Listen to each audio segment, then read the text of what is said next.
So from the stuff we've done, PF is one of the really important parameters. Yep. So if PF is really high, you don't have. If PF is really high, you're starting to get something happening. Yeah. Then we adjust age groups as well. So, for instance, 154 with a very high PF.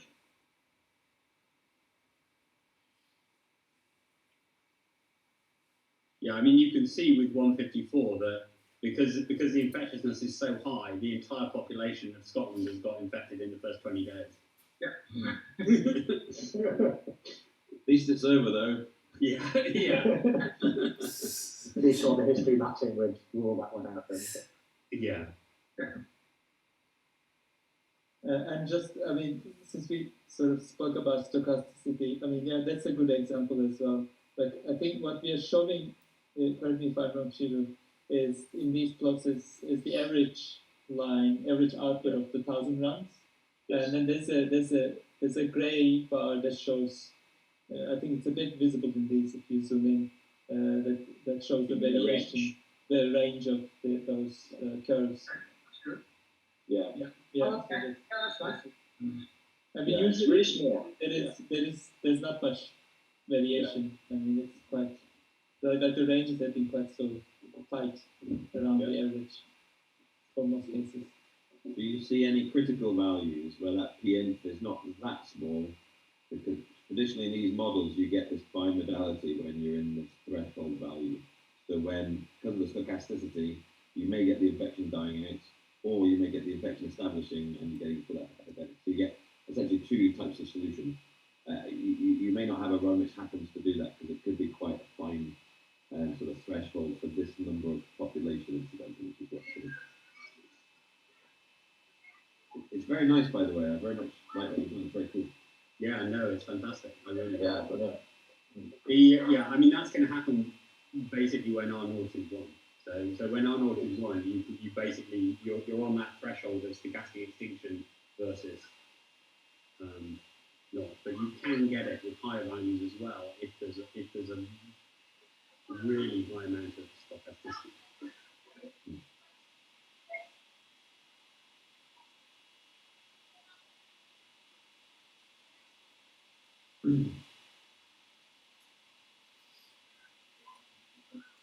So were there any other questions you had for us, or yeah, Ian, if you've got a question? Sorry, has anyone else got a question? Because I've not been here for a while, so.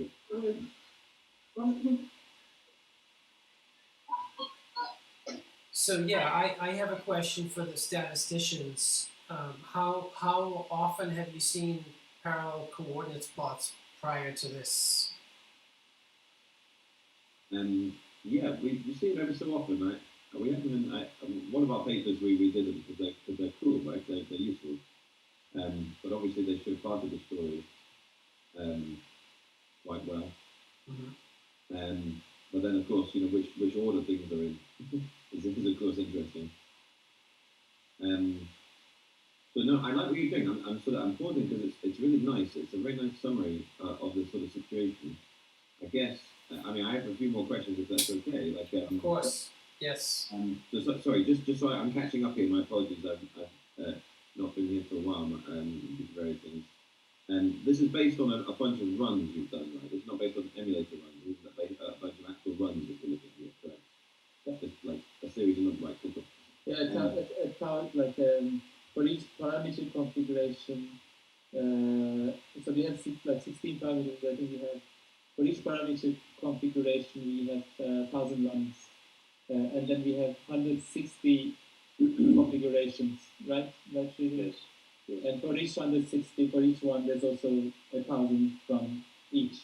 Repetitions with exactly the same input sequence.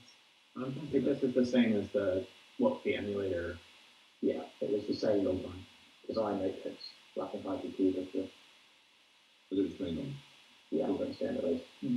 Fantastic. Well, as I say, I mean, this stuff looks really nice. I mean, this is giving you a nice way to play with and look at these runs and dissect them and this, that, and the other. And I guess the sort of next series of questions are about those, or what's already been mentioned, that link between inputs and outputs, the kind of the summarizing the strength of the inputs on the various outputs. And as I think Ben mentioned, intimated that there, the strength of an input over the whole input space, say so over the whole set of runs is of course of interest.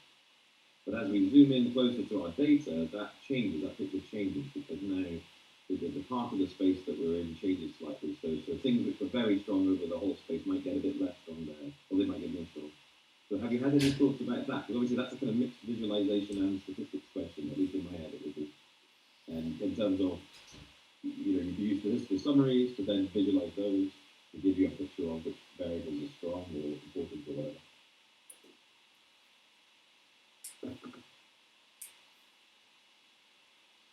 Well, I think first off, we have to understand what each parameter means here.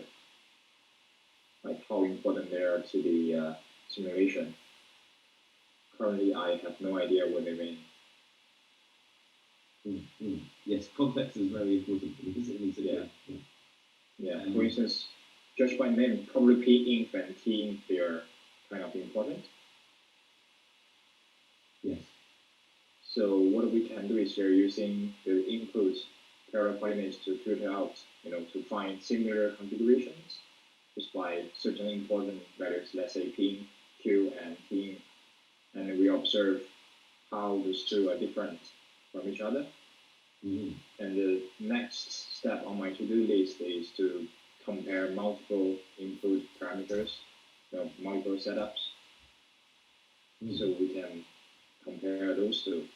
Currently, you have to switch, between. Well, yes. I mean, you can imagine there's one level of analysis which is what we sort of call the univariate level. You're looking at sort of the effect of individual inputs, if I place constraints on an individual input. And then there's the multivariate level, the relationship of pairs and triples and whatnot. And the model may exist in higher dimensions and do weird stuff, 7 interactions or whatever. I don't know, things we tend to do, and again, your visualizations are all so beautiful, so I'd love for you guys to sort of think about this. I don't know. I mean, and again, maybe Peter Chan would have a thing to say about this. But there's various statistical measures which sort of tell you how important an input is for a particular output, say at a particular time. So the simplest one would just be fitting a regression, right? So I mean, you don't need to do Gaussian process simulation. You can just fit a multivariate regression. So we take, say, the susceptible output at time 60 days, and you can just fit a multivariate regression, and that tells you the strength of each of your inputs for that output of that day, roughly, depending on the detail of your regression, if it's good and all that sort of stuff. And Gaussian processes emulators can do a similar thing. They can do even further. They can match lots of interesting shapes of the function. Extracting out which variables are important is a little bit more tricky, but there are papers on doing that. I just wondered if you guys would be interested in following that up, because obviously the next page for this would be a page saying these are the inputs that are critical, and these are the inputs that don't matter that much. And you can imagine in a model like this, there's some inputs that they just kind of get blown around. Like you can change their max and minimum value. They change the outputs by 3%, but they get dominated by other inputs. When you're learning about models, when you measure data and all that sort of stuff, it's really critical to know these things. So I wondered if that might be, and that's a very simple thing to do. You can just fit a regression and bang, get some quite interesting visualizations. But I don't know if that's the direction you guys want to take it. I'm just asking it for you. So I have done something similar with heat maps, where you get a relationship between the output and the input, and then depth of the color or the darkness of the color is essentially the sensitivity. We found that was quite helpful, but not others are making experts, so you guys may have better ideas. Yeah, there's a bunch of different, you can do also look at like slices through the multidimensional function to try to get a sense for how it behaves, or kind of other ways of summarizing that. We talked about a lot of these at the beginning of the project, but then it was sort of, this is more building up from the data. So we're going to get this working, and I think then look into how to incorporate some of the more statistical measures. We did something initially on kind of like visualizing the sensitivity measures using heat maps. I think that, which is related to what Ben was talking about. Is this done offline, all of the calculations, like the dimension reduction, is it done offline, or is it when you change the inputs, the user inputs, does it recalculate the... This is offline. Okay. I'm Ah. just thinking, Those in are terms of the all sensitivities and things, it might... Yeah, I was just wondering the sensitivities that I know Peter's worked on developing with Hussein and Michael, some of the equations for the sensitivities that you can get directly from the output. So I just wondered whether it's feasible to do that online and have it Yeah, running it's in the possible. background. It's actually possible. So when I look at it, I think this is a really nice way of looking at the ensemble, at the runs we've done, and it's beautiful for that. But in a sense, what we want to do is to step away from the ensemble to look at sort of continuous space. And it's a multi-dimensional. I mean, I don't know how to solve any of these problems, so bear with me. But if we do history matching, you would sort of, for each of your vertical bars, we could put a marginal, not a distribution, a margin of where we can't rule out those parameters. But that would give us sort of bars that sit on those. But in a sense, we want to look at this sort of twisty manifold in 16-dimensional space, and I have no idea how to do that. I mean, Ian does this thing of looking at properties through little 2D windows into 16-dimensional space. Because these things, when you look at this just as inputs to the model, then they're independent. But once you start looking at how they affect the output, they stop being independent. So PM could be one, and when look at the numbers, could be 0.8 if lambda's 0.008, but not if lambda's 0.001. So maybe we could have a sort of snake that goes across there or something. I'm not quite sure how to, I'm probably not explaining that very well either. That's the question. So what would be, without all the dimension, in the 16-dimensional space, what would be the variables of interest? Because I assume the 16-dimensional given by the input parameters. So the inputs, we've got 16-dimensional space. Well, so let's just say we've only got one output. So we've got a map from 16-dimensional space to 1-dimensional space. Mm-hmm. But I want to know which, so let's just think sensitivity, which of those 16 dimensions are important. So it might be I can remove some of those things. As I change lambda or t lat or whatever, it doesn't make any difference to the output. In which case I can lose that as an input. So my function, my output y, is a function of 16 x's, and then I can reduce it to only 10 x's because 6 of them don't do anything. And then what the history matching tries to do is to say which values of those 16, of 10, I mean 10 left, of those 10 variables are important. Okay. But of course, those variables, it's not a nice little cube or a nice little sphere in 16 and 10-dimensional space. It's some twisty manifold. And visualizing that is incredibly hard. So what we tend to do is we little 2D windows, and we look in and we average or take maxima through that 2D window, try to get some idea of what this twisty manifold is. Well, there's That's basically a projection. there's different categories of what we're trying to do here, I think. So there's the sort of the visualization of just the runs of the behavior of the model via the ensemble, which is kind of what we're looking at. And I say, this is lovely. This is, I could play for hours just on this, looking to get a feel for what the model is doing, which is really nice. But that's just analysis of the run. So that's just what is the model doing over the input space. Yeah. Then, as Peter's getting to, there's then the additional thing when you start bringing in observations that you want to get close to. So this is the sort of history match or calibration question. And that starts restricting your input space. It starts saying certain combinations of your parameters, of your input parameters are bad, and other ones are quite good. So then there's a visualization question once you've done that game. Like once you're into the put in observational data, you have a sense of closeness, good or bad. And then that's very, so then when people talk about visualizing that twisty snakey space, that might be, to start with, you're in just a 16-dimensional rapid hypercube, I mean, you're just in a hypercube, sorry. As soon as you put in some observational data and insist that you want to be close to it, that now defines some sort of hypersurface in that space. Because we're statisticians and we have errors on things, it's not an infinitely thin hypersurface, it's a surface with width, essentially. And then it's visualizing that. And that can be a very fun game because that can be a very simple object or it can be a very complicated object.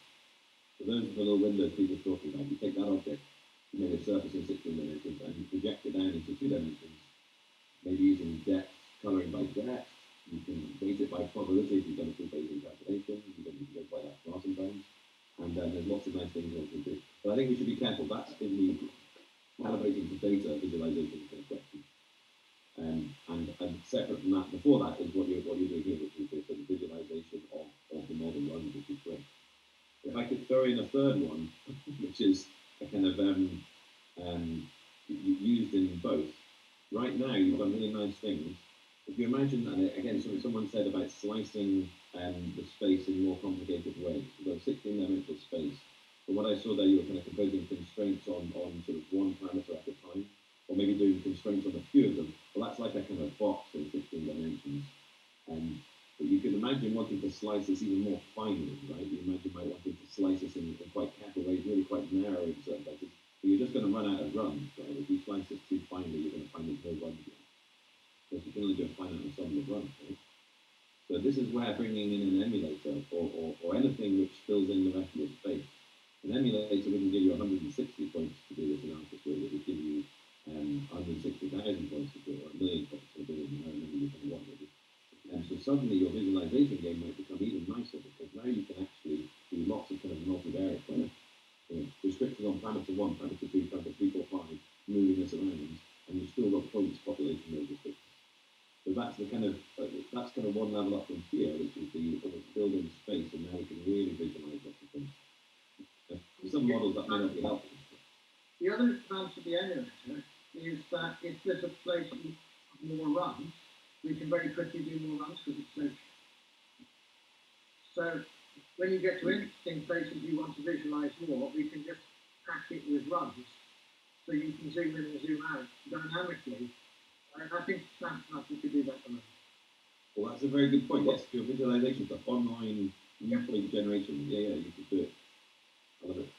Well, you can actually do it even faster than that. Because at least if you use a Gaussian process model with Gaussian, I think it only works with Gaussian basis functions. But if you use that, it essentially it's very similar to the visualization people have the splatting algorithm. You can actually do the whole thing in OpenGL. And you can basically get pixel level or subpixel level accuracy in interactive time. You can do it with I did a paper with that with slices of a Gaussian process, like a multi-dimensional Gaussian process model. But yeah, you could do it all in fractions of seconds. And you basically can browse around to any particular point with the slices. So that's actually the other nice thing about the emulator is that that sounds very good. You can evaluate it very, very quickly on the GPU. Although that was old, so now there's better ways of doing matrix vector multiplication with the GPU than there was I don't know how long ago that was, 10 years ago. But with the second thing, I actually had a question. I mean, a lot of what you're sort of talking about is with restricting the parameters, and you basically get these regions in this parameter space. How are those regions defined? Is it defined as kind of like a mesh, or is it defined as like is it like an analytical solution? It's a distance. So you look at the distance from the output to the data, right? And we just put a restriction. We say that distance has to be less than a certain value. Okay. But it's standardized by various uncertainties. Yeah, it's a standardized system. It's a standardized Euclidean distance. The distance, so is the distance between the output and the observations Yeah, basically, standard by various uncertainties, so that you penalise places, unpenalise where you're uncertain. Where you're uncertain, you like to be further away. So then how does that restrict the parameter space? Because you would have a distance from every... Because for every point in parameter space gives you a point in output space, and you use an inverse, basically use an inverse model. You don't use emulators because they're really fast, you don't have to do the inverse problem. But we're really doing the inverse problem to say, is this within the data point, in a sense you have a sort of region around the data point where we don't throw things away, and are you in that region or not? And let's do that by using the emulator as a sort of proxy for an inverse model. But without opening the emulator up and sort of doing any analysis on the emulator, essentially what you have is a membership function on the space, which maybe gets to your question. Yeah. So you suggest a point, you check with the emulator that says it's in, or you suggest another point, you check with the emulator that says it's out. So the vanilla version is just a membership function, which of course makes things a bit more tricky. Now, of course, if you open the emulator up, and these are analytic quantities, so the derivatives are meaningful, etc., then you can be a bit sort of more clever over this. However, the problem is when we have multiple outputs, because we then combine multiple outputs and multiple constraints. So then your choice of how you combine them, and you might reach the various statistical rules, etc. But quite often it leads you to like a piecewise, continuous, defined boundary around this shape. So it'll have sharp corners essentially. Yeah, so then this is similar to like a different project I did was like looking at like what can like be represented by functions. We essentially had a membership function, and it sort of defined a convex boundary in a high dimensional space. And then you could basically, what you would do is look at 2D slices, multiple 2D slices of this complex shape. So you have like, if it was D dimensions, you have, it's similar to like a scatter plot matrix layout. If that makes sense. So yeah, and then but there you would have actual, there was an algorithm to compute these slices through essentially a convex mesh in whatever HD or whatever. And then you could look at, by looking at those and kind of looking, you could kind of get a sense for where are these boundaries in the parameter space. That's it. It sounds like we're talking a similar language here. That's exactly the sort of game. So the hard part there is just defining, like, what defines the boundary of this thing in whatever dimensional space you're in. So one way to do it, like the way we did it was basically sampling. We just took a bunch of samples in, I think, 8 dimensions. And then there was a membership function. And then we took this point cloud and then just ran a mesh algorithm, a convex mesh algorithm. Cool. Well, this is the situation we're normally in with emulators, is that they're fast enough that you normally can sample a lot of points. The problem becomes, a brute force kind of approach gets you pretty close. And obviously you're talking about something slightly more sophisticated than brute force, I should say. But exactly, you have enough points that you can do tricks with that. Okay. Cool. So then, if we had that, I could put that through the code and see if it happens. I don't know how useful it'll be. Or I can send the paper around if people are interested. Paper will certainly be useful. And we can find with the emulator. Can I throw in another question? I don't know how.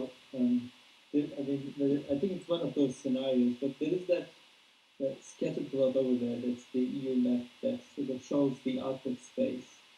In each color sort of bunch is I think is a group of is an output from a particular parameter.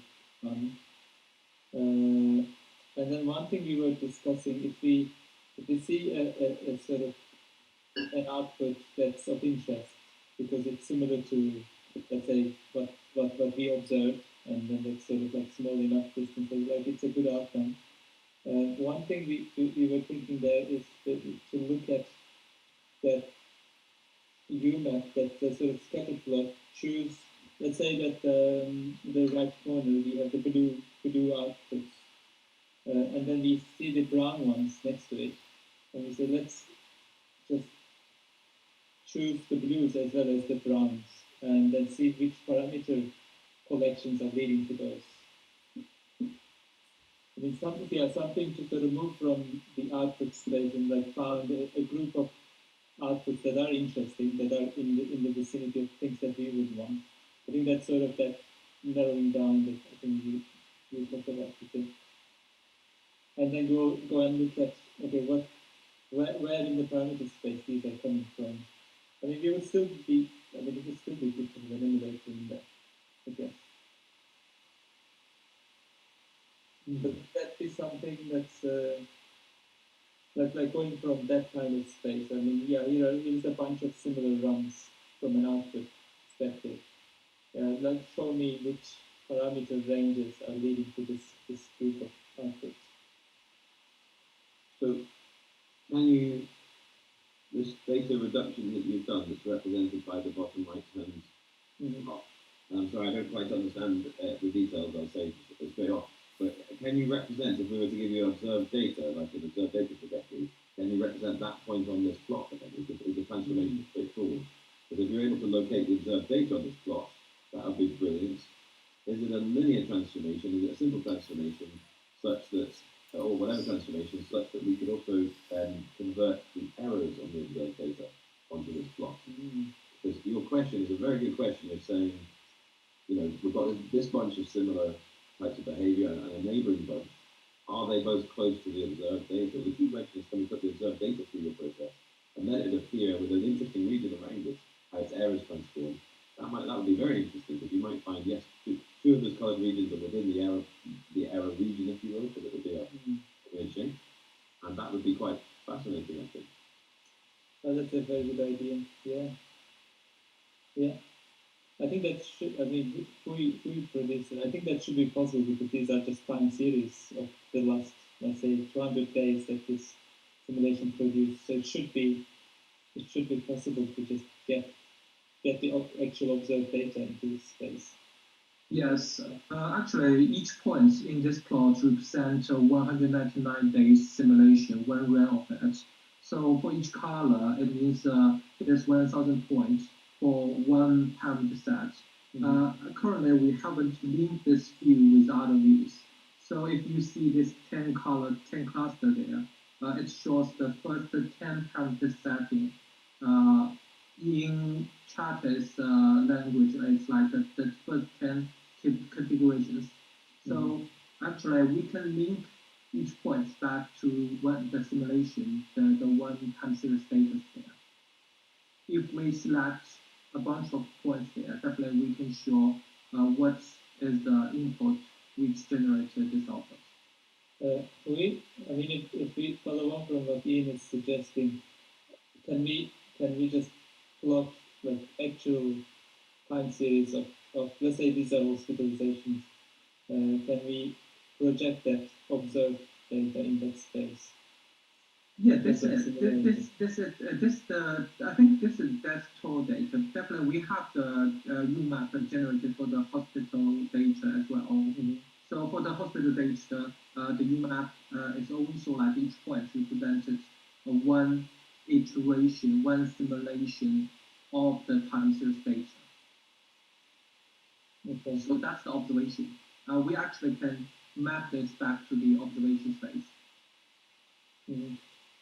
But can we see the observation in this space? This space is entirely composed of a transformation on the output, right? So we should be able to take a time series of the observations and just put that through the same transformation, and it can be one dot with plot. Yes, that's right. Yeah. Cool. And I think you haven't coded this up, but I could click on a dot, and that could light up one of the lines in the top left. Yes. That's great. Yeah. That's nice. Yeah. So can I just ask, this is a non-linear transformation, though? This is a more kind it's a non-linear. It's non-linear. So that then starts to ask those questions about the errors of the observations and the correlation structure of them and whatnot. Because as soon as it's a non-linear transformation, well, even a linear one does, but suddenly how the errors are correlated suddenly gets teased out more and more and more. But that's fine. We can just, we can put in some moderate correlation or something and then see if we can work it through. Mm-hmm. But we could also put side by side a linear one and a non-linear one. I don't know if PCA, but it's a time series probably. So with PC, we could have PCA and one, and this one and PCA, and see if they highlight different aspects. And that wouldn't be a problem. We already also did PCA before when we done this one. Yeah, we have generated data for the PCA projection as well. We definitely, like Rita suggested, we could put them in parallel. And when we select something in one projection space, we also can highlight it in the PCA space as well. That would be very nice. Yeah. Actually, on a different work I did, it was more on biological data sets, but it's actually more effective to be able to select the data on the chart here on the left and see the respective one on the dimensionality reduced specs, then the other way around. This is what Peter mentioned before. The interaction is quite powerful. If you can manage to do that link, I think maybe quite interesting.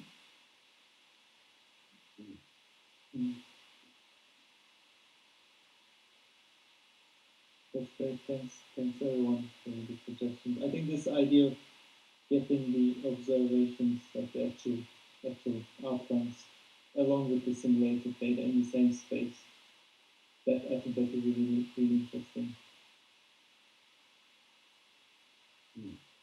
And for this, at least for this route, and then we have the other route as well. Yeah, exactly. I think the current limitation of this UMAP is we can't put all this 160 parameter sets into this figure, otherwise it's too clustered.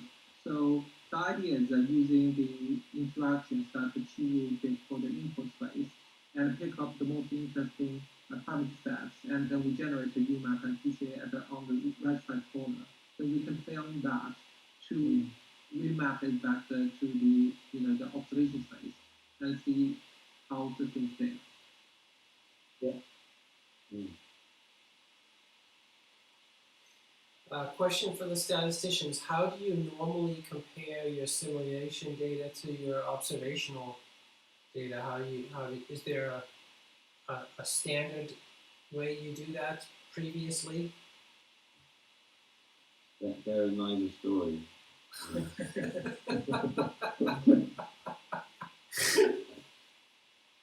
Ethan, do you want to tell those, or should I? You go first. Well, so there's various levels. Let's just talk the full level. For a project that you really care about, it's really important, then, one really needs to look at the observational errors in real detail. And they come from the real world. They don't come from anything we say here in our modeling situation. So there'll be errors that we might define, or we might go into more detail and define distributional forms for those things in a more sort of likelihood-based setting. We might stick at standard deviations and variances if we're keeping sort of a certain level of detail. The correlation structure between those becomes important. How correlated all your errors are can really influence what you mean by a run being close. If it's overshooting high by 2 sigma on every single point, if those errors are independent, that would be an incredibly bad fit for your data. But if those errors are very correlated, being 2 sigma high on every point is an incredibly good fit for your data. Not the best, but it's pretty good. So correlation structure becomes important. But then we do more stuff besides, because really, the model isn't quite the same as the data. The model isn't the same as the real world. So we put in another contribution to that error, which is called the model discrepancy. We said we know our model is going to be a bit off, and the real world is doing something a bit different. And those differences are not like independent errors like you get from observations or from the finite sort of sample counts of a population that you measure. They're highly correlated differences. So we put those in. That's the kind of really, the far end if you're really sort of spending the time on this stuff. In reality, when you're starting a project, you put in some error bars which are like 10% of your data and you see if you get something right out. That would be the kind of fascinating. Now, how do you then combine lots of outputs? One may do it in different ways. You could wrap them all up and pretend it's some big multivariate normal distribution, which case then you start looking at squared distances, like standardized squared distances is what that sort of reduces to. Or sometimes we say actually we want each individual output to never be that far away. So we would have an individual standardized difference. So model outputs minus observed data standardized by all those errors I was just talking about, and insisting that thing is not bigger than, say, 3 or something like that. And then we would insist on that for all the different outputs. So that would be what we call a maximizing plausibility measure. That's just saying I don't want anything to miss that far. Now there's much sort of deeper explanations as to why that's a good or bad idea in various situations. So that would be the kind of the sort of simplest go-to one. And in reality, we use a combination of these measures. When you go to full Bayesian analysis, incidentally, then you wrap it all up in a likelihood, and you have priors over various things, and these all become probability distributions and whatnot. But we'd only go to that if we're really quite sure that everything's working first, because I feel that analysis is hard and warranted once you've got everything pinned down. So we always say that we do the sort of cruder thing that Ian talked about until we get close, and then we'll do the full Bayesian thing. But we rarely do the full Bayesian thing.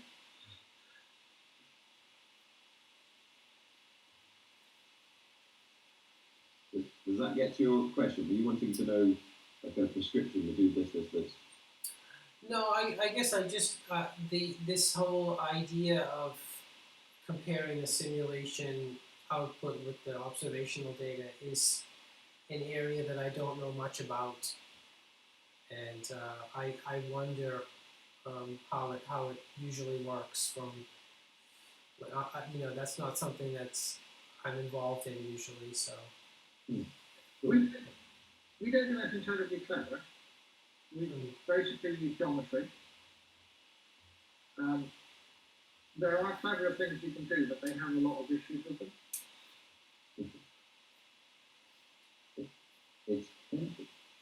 I would say it's quite an interesting area, but it's underpinned by a statistical model of what you think the difference is between the data in your model, the possible uncertainties, and it has all those uncertainties in it. So there's a statistical model at play underneath all that, which says this measure that we've talked about is a good thing to do. And it's always the statistical model which is where the answer is at as to whether what you're doing is sensible or whether what you're doing is bad. And sadly, people quite often will just do things like, I don't know, like sum of squared differences or something, chi-squared metrics and stuff like that, which can be okay sometimes. So that would just be taking all the sum of squared differences, all the differences squaring them, adding them up. That's your method. But that corresponds to an underlying statistical model which may or may not be appropriate for your situation. So there's a whole area. I mean, that sort of statistical model is the answer to your question in terms of what do people do. And it's a whole kind of quite interesting area in itself. I mean, just if we were to have some observational data, because we talked about it for the scattered plot, but we could imagine that being a part of all of this. I mean, we could overlay some observational data on the output plots as well, but as a maybe just a visual check on the overlap between the outcomes and reality. I mean, would that be something that's useful? Yeah, so you could put, if I understand it correctly, you could put data in your bottom right slot, because that shows model output. We could put the equivalent data point, and we could even put a little error. I think you could put a little error bar around it, I'm not sure. And then you could just see how close those runs were. Now, sometimes with history maps, we have no runs that we like. We have a region of space we like, but no runs are in there. And that tells us we then do a second wave of runs to try and hit that spot. You could play around with this to start with by just taking one of your 160 runs and pretending it was observed data. Yeah. Like what we call using synthetic data. And you say, this is our observed error, and you put little error bars on it, 5 seconds size or something like that.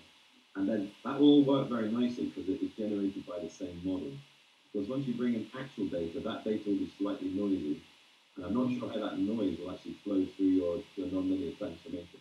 That may do weird things, or it may do very stable things that may be fun. So I just put that in as a slight kind of warning to think about. Yeah, you take one of your data points and add some noise to the output. and say that we're going to pretend that's reality, and let's just see what happens. And that's really nice way to do it. Yeah, great suggestion. Another question for the statisticians. Do you normally use dimensional reduction techniques? And if so, which ones do you normally use? Do you have any preferences? That's a good question. And so obviously there's a lot of dimensional reduction techniques in the stats literature.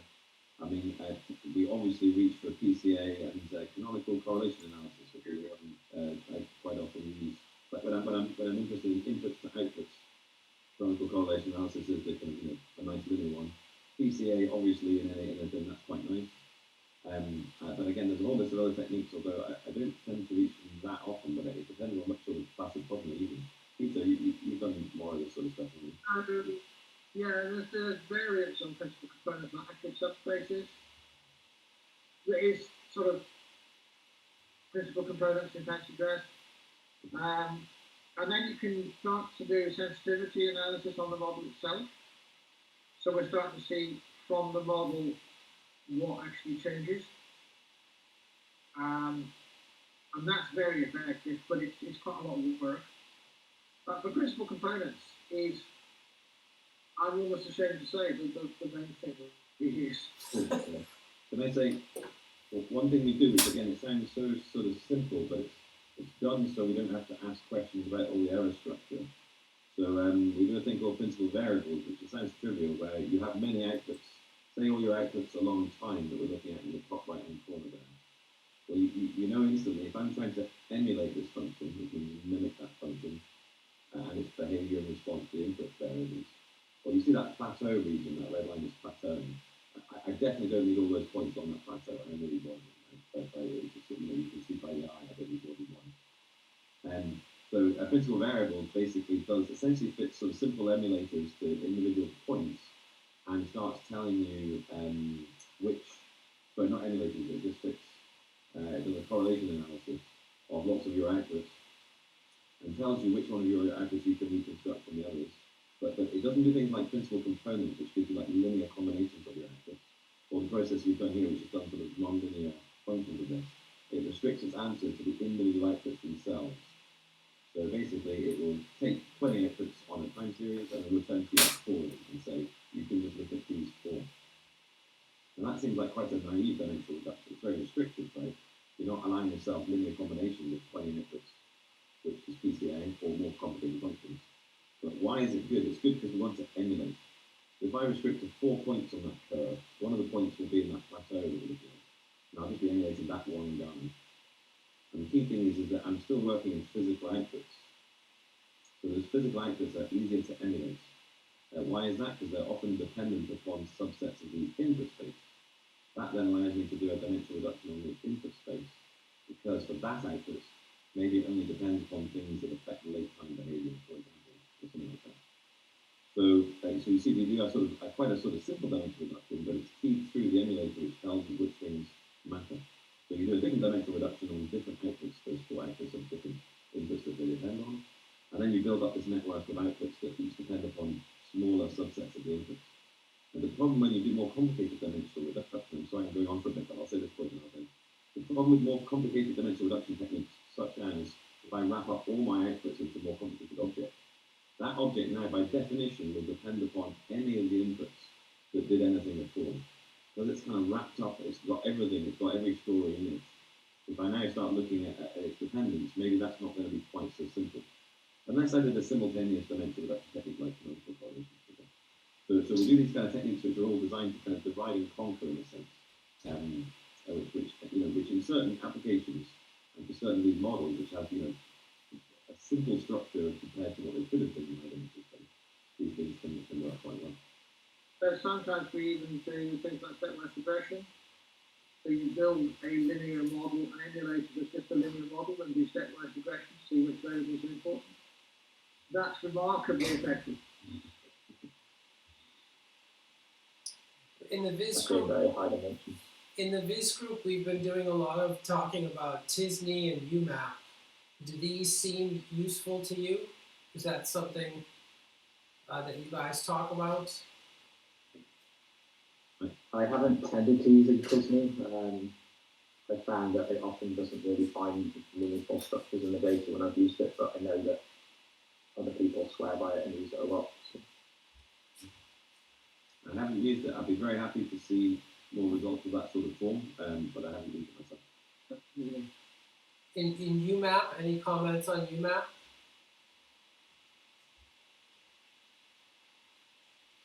I mean, If I can interject, not like thinking about so that we just go look, took a book and just think, okay, we tried this one. There is a reason behind some. So we did start with PCA, then we tried one out analytical method, excuse me, and then we suggested UMAP just because when it comes to time series analysis, I know the project that had some really nice results. And there is also another level which is interesting, which is in terms of dimensional introduction, there is a word there. So it is important also to have some input on what would be interesting for you to see. And then we can shape our work based on that. We also have proposed you some input, some attempts that we made, and then it's interesting for us to see the feedback that you can give us. Oh, I would love to see anything you guys can show us, because it's all sounds cool, and I think that we could learn something, and that'll be really good. Again, my fallback position is summaries of the outputs or summaries of the inputs once we've restricted the input space can be interesting. But the real game is the connection. So dimensional reduction techniques that understand these are the inputs, these are the outputs. As I said, the linear version of which is canonical correlation. That is of real interest to us, because that helps us emulate, which is our primary sort of college. But anything you can show us, would be very welcome. Yeah, I think if you need any more feedback at any stage or have any questions, then feel free to join us future meetings or just send an email to the SCRC YouTube email address and we'll get back to you. It's becoming really interesting. We're getting on the work and we're reaching out to more complex businesses as well. Yeah. That was really good, and I'd welcome further conversation. Great. Really nice stuff. Thank you. Thank you for all the feedback. It was really excellent. Thank you. Excellent discussion. Okay, so that sort of fills up our usual time. Gone over a little bit today, but definitely worthwhile. So thanks very much, everyone. I'm going to have to look up to another meeting as well. But we'll plan to meet again at the same time next week, unless Rick will be still there. Is there an SCRC meeting next week? Yeah, there probably will be actually. Okay. We're planning on having one on requirements, on which, last week, Peter, you foolishly said you might. I've started writing it. You get it soon. Okay. Thanks. Yeah, so we've got meetings Monday, Tuesday, Wednesday about trying to pin down exactly what we're going to be doing to make this pipeline work, and ideally work with the UQ work as well. And we hope to report back on Thurs. Okay. Right, thanks so much, everyone. See you all soon. Thank you Thank all. you.